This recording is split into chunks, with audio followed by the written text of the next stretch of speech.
Hi, I'm Hunter, and on this episode of Southern Style Off-Road, we're going to be installing on this FJ Cruiser Icon's extended travel suspension kit with remote reservoir shocks. So have to come, I'll open up one of these boxes.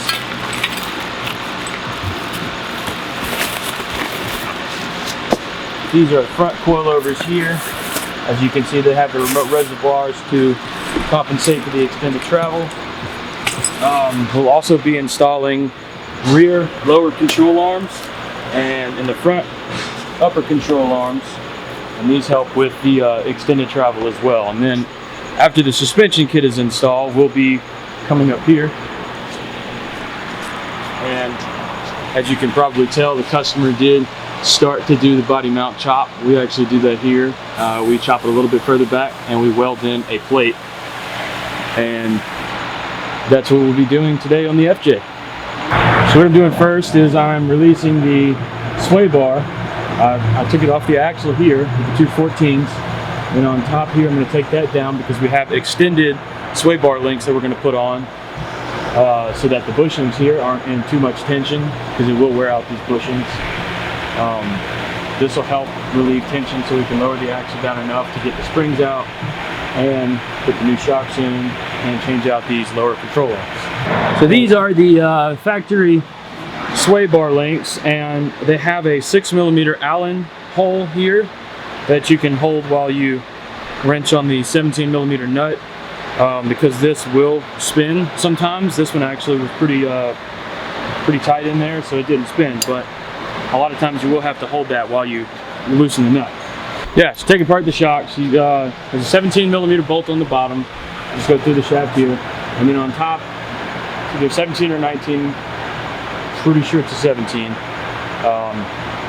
Same thing kind of goes up there on shocks as it does for those sway bar end links. There's a slot on top to hold it still, but usually with the shocks you can get away with just loosening them up. These old man emu shocks actually have a spot right here for a wrench to hold it still while you loosen up this nut, and it is a 19. Yep, they're both 19s.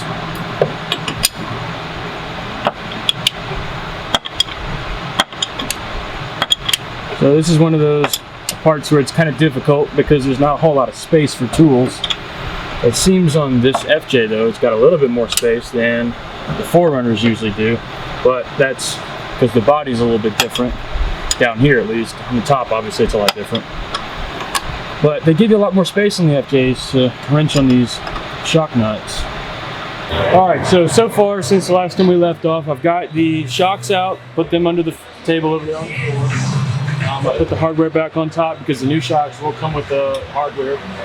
Sometimes just keep track of your bolts and your nuts, because sometimes you do have to reuse some of the factory stuff. Now we're going from aftermarket to more aftermarket, but still just going to keep track of your hardware. And so what I'm doing now is I'm loosening up all of the control arms. If you're replacing them, then you can go ahead and loosen up the nuts and bolts, but only take out, actually remove one control arm at a time, because that's what holds your axle in place. So don't take them all out, because then your axle can pretty much just fall and flail and do whatever. The only thing connecting it is the drive shaft at that point, and whatever brake lines. But yeah, as far as the ones you're not actually replacing, if you're just replacing like springs to change your ride height, then definitely loosen up your control arms so that you can reset them at ride height, because the bushings are set for ride height. These are tight and difficult to get to. So usually on control arms, for the back and stuff like that, you'll have one side that you're supposed to wrench on, and one side, like on these down here, the nut actually has teeth on it to set it in place, so it doesn't loosen up. And then on the 17s up top, it's actually the bolt head that has the teeth on it. So basically just have to man up and get that nut on the inside.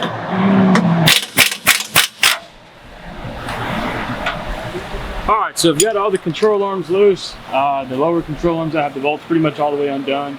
I just have them sit in the hole to keep them there. And that's what I advise.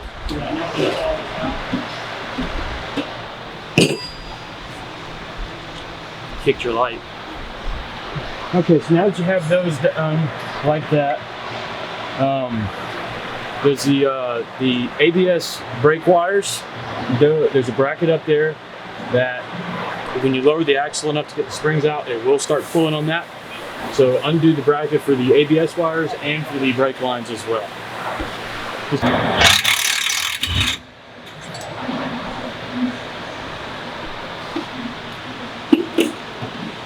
And once you have that bracket loose, then you can go ahead and start lowering the axle down.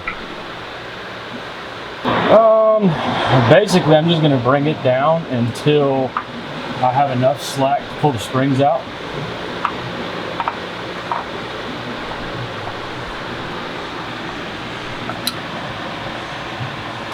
And that's about as far as we'll go. So that's about it. Just once you got enough room to get the springs out, you've got it low enough.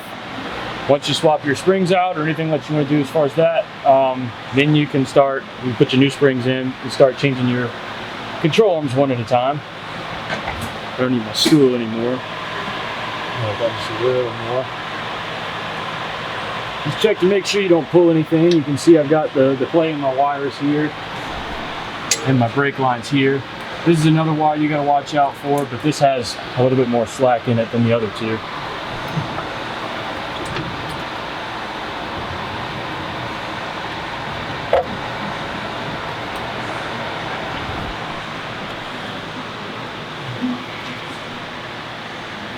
Sometimes these are a pain to come off. They've been there for a while.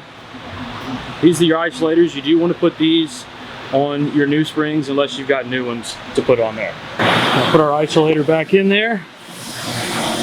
They don't really have a specific way to sit, but just because of, I just like to kind of put them back how they were. Basically, just do what you got to do to get the springs on.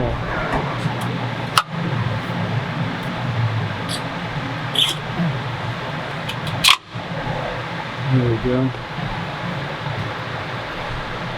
Now for the bottom, they do have a specific seat to sit in on the bottom, as you can see on the front here.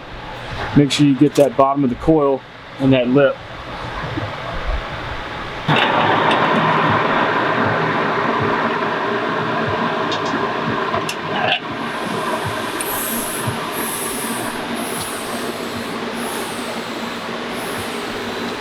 Alright, so basically it's just the two 19mm bolts with a 19mm nut on the other side. Again, one will have teeth to keep it from moving while driving. We're going to go grab our other one. Alright, so Icon's control arms do have the parking brake bracket here for you to put the 12mm bolt back in. When you're putting these in there, make sure that if you see here how the bushing is further up, make sure you put those on top. That way, when the arm travels, it doesn't hit the axle.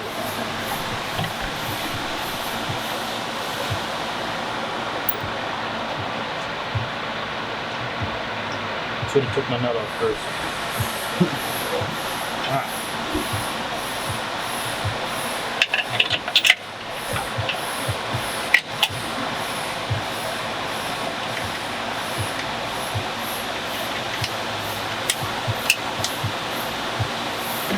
Alright, when you're putting control arms in, don't tighten them until you have the truck on the ground, because these bushings need to be set at ride height. Once they're tight, they have a certain amount that they flex, and that's how they're designed to work.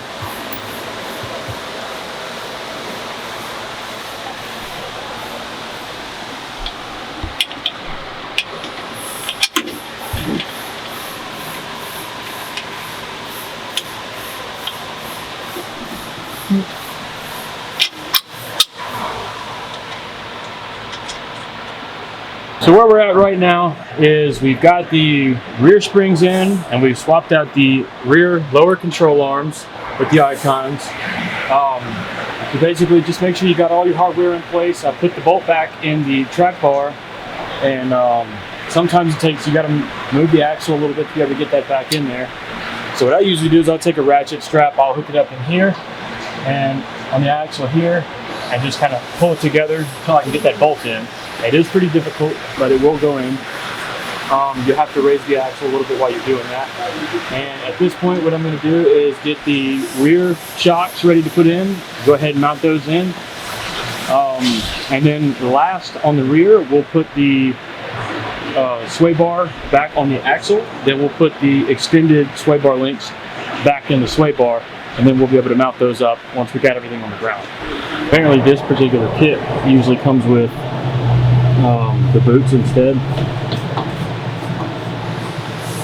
Alright, see if I can manhandle it into place this time.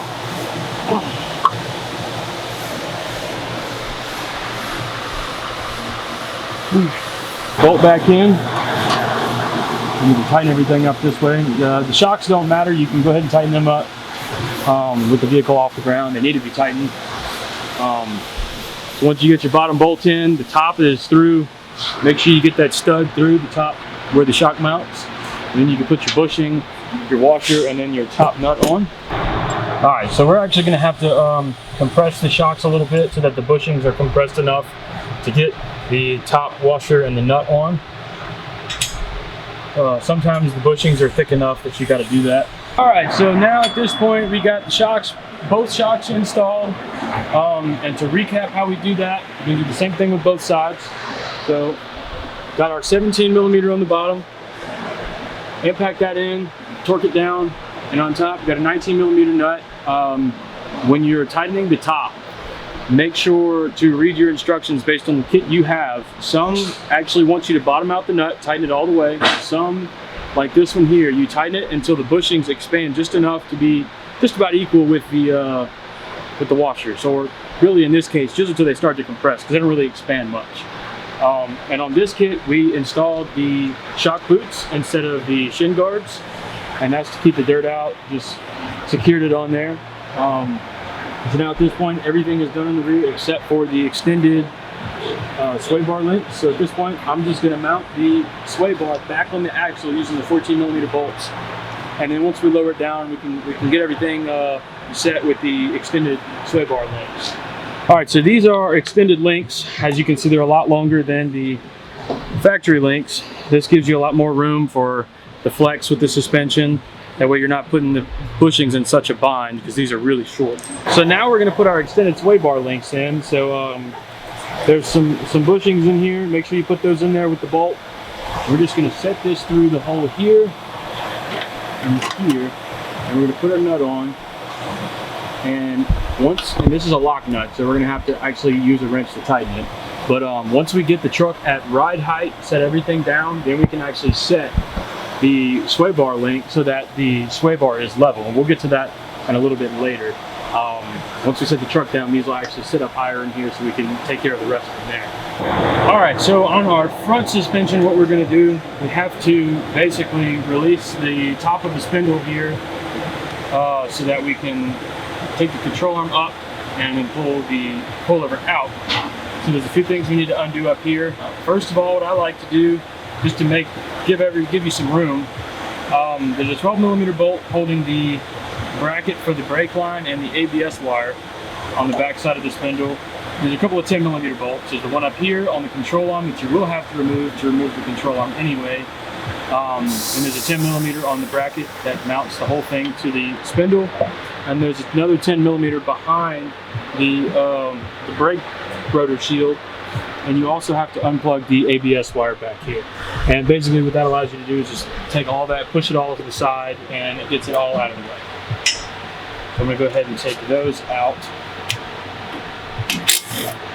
All right, so what I'm gonna do now is finish taking all of these nuts off, release everything from the spindle. There's some cotter pins. There's one up here at the top of the spindle, and there's one down here at the tie rod end. So we definitely need to get those out. These up here at the top, you may or may not need pliers. They're pretty easy to handle sometimes. It'll be a 19 for the tie rod end. Those will come off pretty easy. You don't really have to fight those. And what I recommend doing is putting the nut back on the threads, preferably upside down, so that whenever you hammer at the knuckle here, you can knock it off and you don't damage the threads on the tie rod end. And we'll have to get the sway bar link out before we can get that spindle nut off.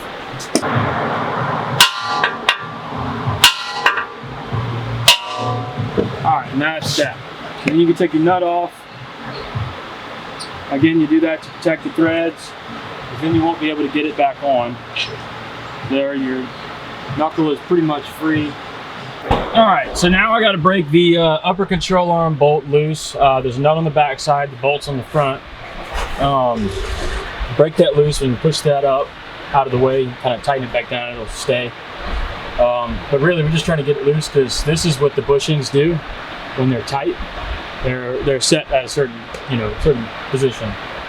So just got to break that loose and do the double ring. The 19mm nut on the front of the shock. It's a bolt that goes through from the back. So 19 on both sides, and on top there are 3 14mm nuts that mount the whole coilover into the shock tower. And just leave the bolt in there just to hold it still. Take the washer off so we don't lose that.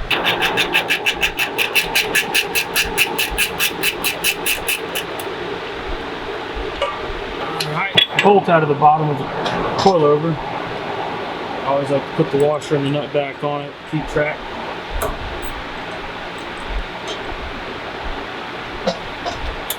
Basically just got to pull this down. You may have to, we're going to have to break these loose anyway to account for the lift, but you may have to do that just to release the coilover out anyway. I might get this one out without it.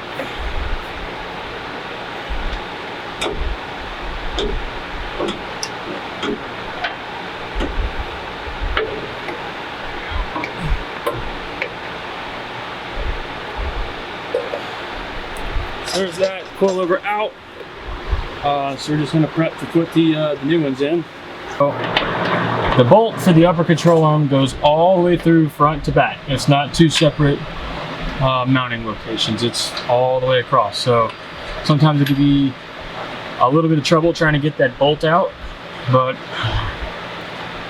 being that this is pretty much like the 4Runner, we should just be able to push some AC lines out of the way in front of this one and push the bolt out. Push this one out until it stops. There's just an AC line in the way. You can just kind of bend it just a little bit out of the way. Don't put too much pressure because you don't want to break them.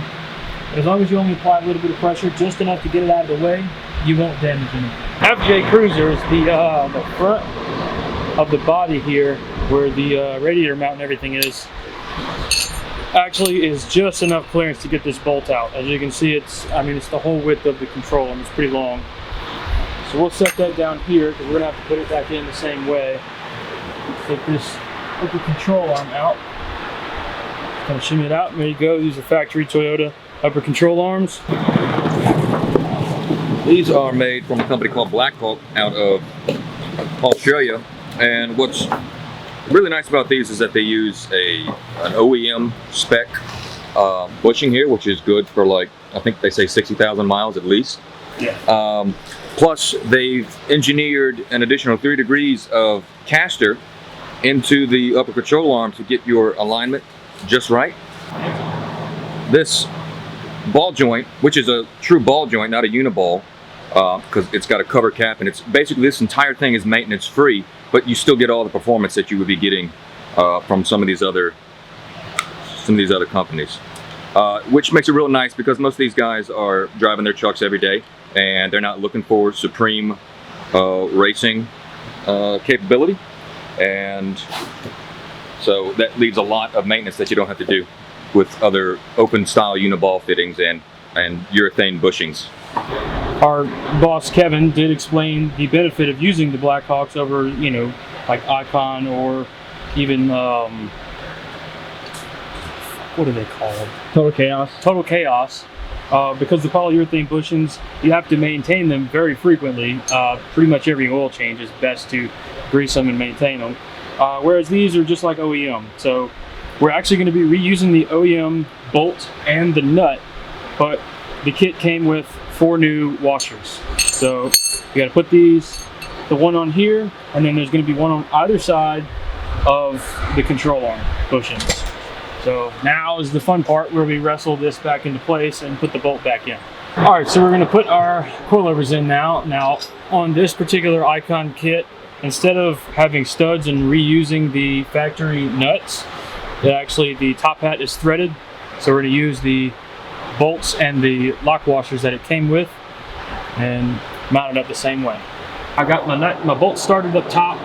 Once we get those done up there, we can bring the lower control arm up, put the bolt through, and have that ready, and then we'll do the other side. So the good thing about the bolts is you got more clearance for using better tools. Instead of using wrenches, I can just get on it with a ratchet and socket a lot easier. Get them all snug and then go around and tighten them after. That way you make sure you're not putting anything in the bind. Got our top hat tight. Now we can grab our bolt to the bottom of the shot.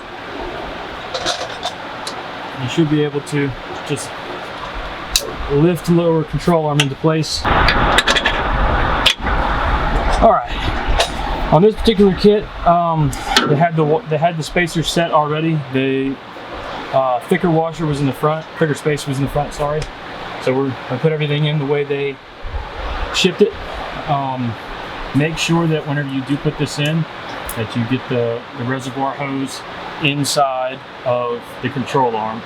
You won't really be able to get it outside very easily, so it's hard to mess that up. But yeah, just like this. So now we have all that done. We're just gonna go ahead and tighten our nut on the bottom of the coilover. So now that we've got our coilovers in and our control arms mounted, before we tighten up the control arms, we're gonna let it sit at ride height on the ground. So we're just gonna go ahead and put our sway bar back on here on the frame, and then we'll button up everything on the knuckle, tighten everything back up, lower it down. So on this kit, there's a spacer block for the control arm, for the sway bar, that moves the sway bar mount a little bit more forward to allow for better articulation and for clearance. And the reservoir mounts for the Icon kit mount between the block and the frame. So we're just going to go ahead and put that on there like that. In there like that.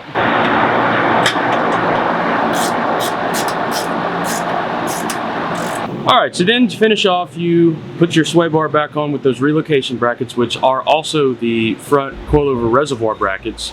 You button everything up on your spindles, put everything back together, then you can mount your reservoirs onto the brackets, tighten everything up, put your wheels back on, lower the vehicle down to the ground, and then you can tighten your upper control arms, your lower control arms, and if you did a rear install as well, like we did on the control arms, you can tighten up all of that as well.